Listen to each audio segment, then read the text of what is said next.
भी अगर 30 दिनों से ज़्यादा जेल में रहे तो including PM also sir.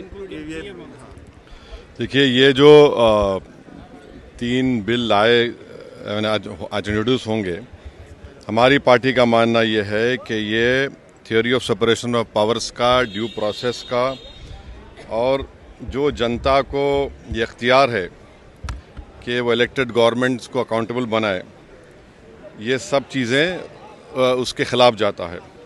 Separation of powers आप देख लीजिए कि एग्जीक्यूटिव एजेंसीज़ को फ्री रन मिल जाएगा कि वो खुद जज, ज्यूरी और एग्जीक्यूशनर हो जाएंगे, और मुख्यमंत्री को हटाना है तो असेंबली में हटाते हैं।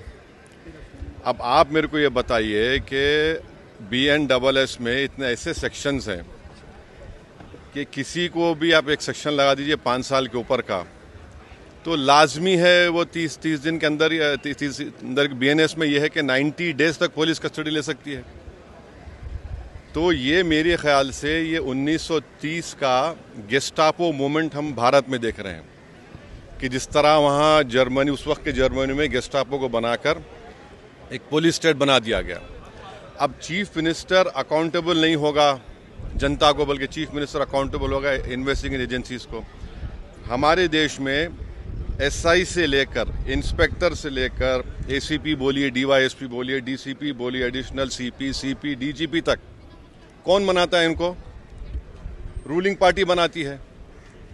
IT के ऑफिसर कौन बनाता है? ED के, CBI को रूलिंग पार्टी बनाती है। आप बताइए फिर कहाँ इंडिपेंडेंस रहेगा इन लोगों का? आप कैबिनेट के 6-7 लोगों को केस लगाइए, 30 दिन डालिए अंदर जेल में, गवर्नमेंट गिर गई उनकी।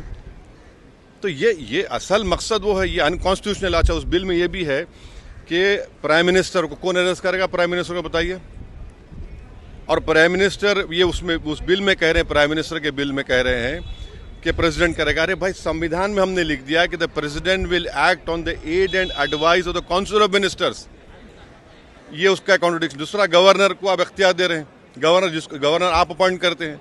तो ऑल इन ऑल ये हमारी डेमोक्रेसी के लिए, ड्यू प्रोसेस के लिए, बल्कि भारत को एक पुलिस स्टेट बनाने का काम बीजेपी सरकार करना चाहती है इन तीनों बिलों के जरिए, जिसकी हम पुरजोर इसकी मुखालिफत करेंगे।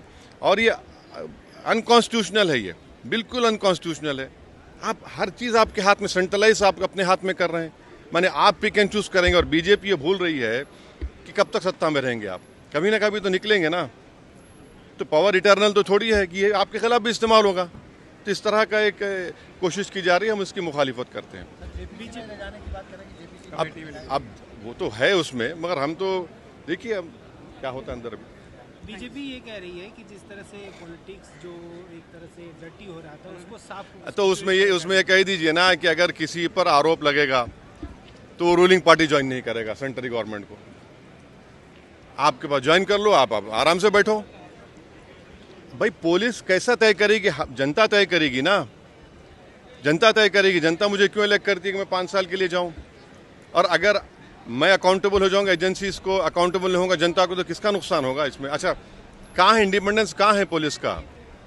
एक सेक्शन लगा दीजिए, सेडेशन नहीं है, मगर एक सेक्शन है BNSS में 30 दिन छोड़िए, 30 महीने में बेल नहीं होगी। ये चीज चक्कर है, गवर्नमेंट गिर जाएगी, कई गवर्नमेंट गिर जाएंगे।